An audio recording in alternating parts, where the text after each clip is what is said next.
एक संपन्न सुखी परिवार। एक पिता, कोई साधारण पिता नहीं, जस्टिस जज, जो अपने पद पर रहते हुए ना जाने कितने लोगों के जीवन का फैसला करता होगा। न्यायाधीश। उस पिता के दो संतान, एक पुत्र एक पुत्री। वो पिता अपनी बेटी की शादी कर देता है और उसके बेटे का एक हादसे में देहांत हो जाता है। अब उधर जिस बेटी की शादी हुई होती है वो गर्भवती होती है और एक पुत्र को जन्म देती है। ये उच्च शिक्षित, उच्च पद से सेवानिवृत्त पिता जो होता है, उसको लगता है कि ये जो बेटी ने बेटा पैदा किया है, ये अब उसके पुत्र की कमी को पूरा कर सकता है। तो वो पिता क्या करता है? वो पिता अपनी पुत्री का ब्रेन वॉश करता है और उसको डिवोर्स दिलवा देता है। अब उसके बाद इस सारे घटनाक्रम को, जो भी ये घटनाक्रम होता है, उसको एक सोशल अवेयरनेस का मैसेज सोसाइटी में देने के लिए वो ढोल बजाते हुए बड़े धूमधाम से तलाक करवा कर बेटी को घर तक लेकर आता है। और ये घटना, इस घटना के साक्षी हम सब हैं। हम सब ने देखा है। इस सोशल मीडिया पे ये मामला बहुत हाईलाइट हुआ।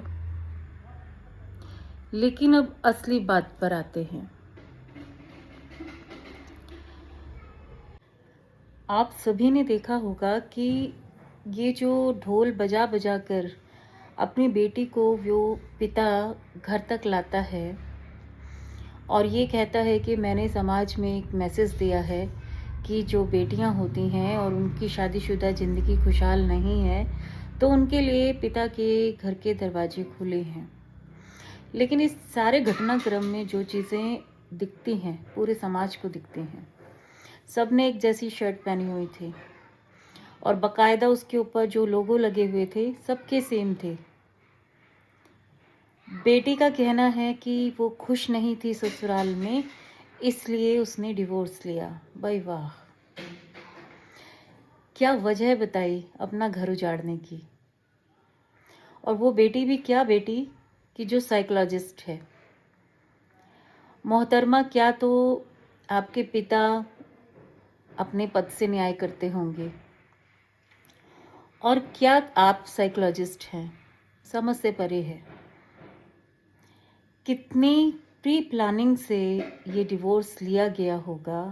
वैसे तो किसी के घरेलू मसलों में दखल देने का किसी को हक नहीं होता, लेकिन जो मसले सड़क पर आ जाते हैं ना, उस पर कोई भी बोल सकता है, क्योंकि फिर वो सामाजिक मुद्दे होते हैं। तो इसलिए इस चीज़ पर हर व्यक्ति ने अपनी राय रखी। हर वो व्यक्ति जो जागरूक है, उसने सोशल मीडिया पर इस घटना पर लिखा और ज़्यादातर ने लड़की वालों का जो पॉइंट था ना, वो पूरा का पूरा पॉइंट गलत बताया। ऐसा नहीं है कि दाम्पत्य जीवन हर बेटी का खुशहाल होता है या किसी का तलाक नहीं होता। पहली बार इस बच्ची का ही तलाक हुआ, लेकिन 100 में से 90% डिवोर्स ऐसे होते हैं। बहुत गहरी बात बोल रही हूँ। 100 में से 90% डिवोर्स ऐसे होते हैं जिसमें ब्रेन वॉश मायके वालों की तरफ से होता है। आप घड़ी घड़ी बच्ची को शादी के बाद फ़ोन करेंगे, फिर पूरे दिन की रिपोर्टिंग करेंगे, फिर पूछेंगे किसने कब क्या कहा, फिर तूने क्या कहा, तुझे ये कहना चाहिए था, तुझे ये करना चाहिए था। ये जो आप पट्टी पढ़ाते हैं, क्या बच्ची जब आपके घर में होती है तब भी पूरे दिन की रिपोर्टिंग ऐसे होती है? हकीकत ये है कि माँ को भी नहीं पता होता बेटी कमरे में क्या कर रही है, बेटी ने खाना खाया नहीं खाया। आजकल सोशल मीडिया का ऐसा युग है, पिता अपने काम में व्यस्त है, माँ अपनी ज़िंदगी में व्यस्त है, बच्चे कौन सी दिशा में जा रहे हैं ज़्यादातर घरों में पता भी नहीं होता है। लेकिन बेटी की शादी होते ही वो माँ इतनी जागरूक हो जाती है कि ससुराल के एक एक मिनट की खबर उसको अपनी बेटी से चाहिए होती है। वो जज बन जाती है ससुराल वालों की, वो वकील बन जाती है बेटी की, फ्री की। और ये जो हरकतें होती हैं मायके वालों की, ये किसी भी बेटी का घर कभी नहीं बसने देती और उसको ससुराल का कभी नहीं बनने देती। ये बहुत कड़वा सच है। अभी जो समाज में देखने में आ रहा है, सबसे ज़्यादा बर्बादी का जो कारण है ये फ़ोन है। पहले फ़ोन नहीं होते थे, खत लिखे जाते थे, तो कभी कभार खबरें आती जाती थी। अभी हर रोज़ ये जो रोज़ के घटनाक्रम बेटियां ससुराल के मायके में बताती हैं और मायके की जो पट्टी पढ़ाई होती है उसको ससुराल में अप्लाई करती हैं, तो आप खुद समझदार जो जागरूक लोग हैं सोच सकते हैं कि सच में वो बेटियां कभी अच्छी बहू नहीं बन सकती, वो कभी सास ससुर की अच्छी बहू बन ही नहीं सकती हैं जिनको ट्रेनिंग मायके से मिल रही होती है। और उससे भी बड़ी बात, अक्सर लोग ये कह देंगे, लिख देंगे कि कोई माता पिता अपनी बेटी का घर उजाड़ना नहीं चाहते। माता पिता भी बेटी का घर उजाड़ते हैं, ये कलयुग है। जो ये डेली की रिपोर्टिंग होती है ये बेटियों का घर उजाड़ती है। जो बेटियों को उनकी गलती पर भी पीछे से पैम्पर किया जाता है ना कि नहीं नहीं बेटा तू सही, तेरी सास गलत, तेरी ननद गलत, ये बेटियों का घर उजाड़ता है। जो बेटियों को सिखाया जाता है कि तू सिर्फ अपने ऊपर फोकस कर, तू ये मत कर वो मत कर, ये बेटी का घर उजाड़ता है। और ये जो वर्तमान का घटनाक्रम हुआ है कि मेजर पति साइकोलॉजिस्ट पत्नी, जज ससुर, और वो जज ससुर एक जज पिता अपनी बेटी के बसे बसाए घर को उजाड़कर और ढोल बजा बजा कर घर तक लेकर आया। मतलब मैं अगर अपनी निजी राय रखूं तो शर्म से डूब मरना चाहिए ऐसे बाप को जो अपनी बेटी के तलाक को भुना रहा था अपने सिर्फ निजी स्वार्थ के लिए। आप खुद सोचिए कौन सा ऐसा माँ बाप होंगे जो अपनी बेटी का घर उजड़ने पर ढोल बजाएंगे और एक्सक्यूज़ ये देंगे कि हमारी बेटी मेंटली ट्रोमा में ना चली जाती, हमारी बेटी दुखी ना हो जाती, इसलिए हमने उसको ढोल बजा के उस माहौल को हल्का किया। लानत है, शर्म आनी चाहिए आप लोगों को। पहली बात तो ये है कि एक कहावत भी है, नीकी पे फीकी लगे बिन अफसर की बात, जैसे वर्णन युद्ध में हाथ श्रृंगार की बात। जो मसला ही दुख का है, गमगीन होने का है, उस मसले पे आप चाहते हैं कि ढोल बजें, सब खुश हों। शर्म तो नहीं आती ना थोड़ी सी भी?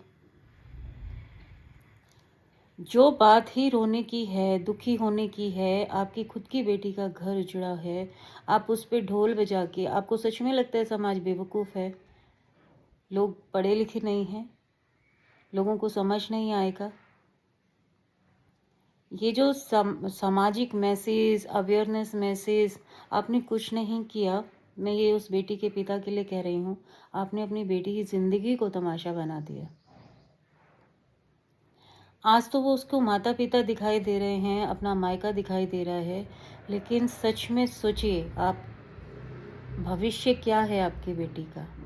क्या कोई भले घर का लड़का हिम्मत करेगा आपका ऐसा तमाशा देखकर आपकी बेटी का हाथ पकड़ने का, उससे शादी करने का दूसरी?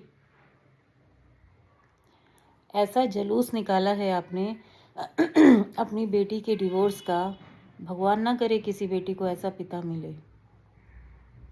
दूसरी बात, ज़िंदगी में हर रोज़ हर पल सिचुएशंस अलग अलग होती हैं, मायका हो, ससुराल हो, घर हो, समाज हो। हर वक्त एक जैसा नहीं होता है। कभी हम बहुत खुश होते हैं, कभी हम बहुत टेंशन में होते हैं। तो ऐसा नहीं होता है कि पापा की परी बनकर ज़िंदगी जी जाए कि आज मैं खुश नहीं हूँ, मैं तो खुश ही नहीं हूँ, तो मुझे तलाक दे देना चाहिए। What rubbish is this? क्या मैसेज दे रहे हो समाज में कि बेटी खुश नहीं थी तो हम उसको ले आए डिवोर्स करा के। आपकी बेटी एक बच्चे की माँ भी है, उस बच्चे को माँ के साथ बाप भी चाहिए होता है। और ये मैसेज है उन तमाम माँ बाप के लिए जिनकी बेटियां हैं, जिनकी बेटियों की शादियां हो चुकी हैं। भगवान के लिए, अपनी बेटियों की भलाई के लिए घड़ी घड़ी उन्हें फ़ोन करना बंद करें।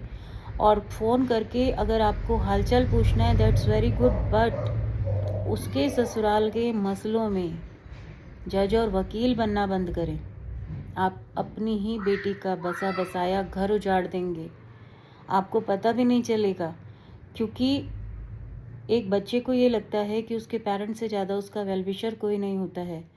और वो जो बच्ची है वो ससुराल में कैसे रमेगी जब घड़ी घड़ी आपके फ़ोन होंगे।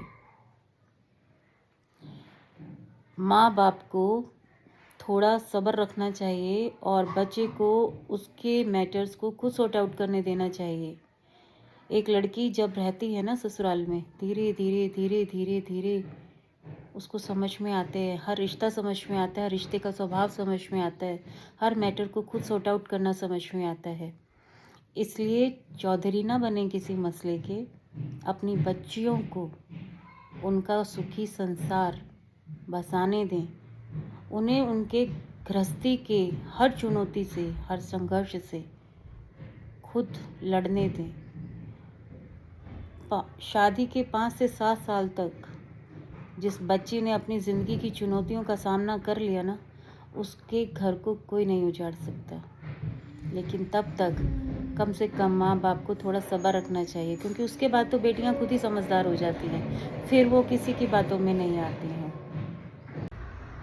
अंत में बस इतना कहूँगी कि जैसे दही जमने में वक्त लगता है, उसी तरह से बेटियों को ससुराल में रमने में वक्त लगता है। आप बेटियों का घर ना उजाड़ें।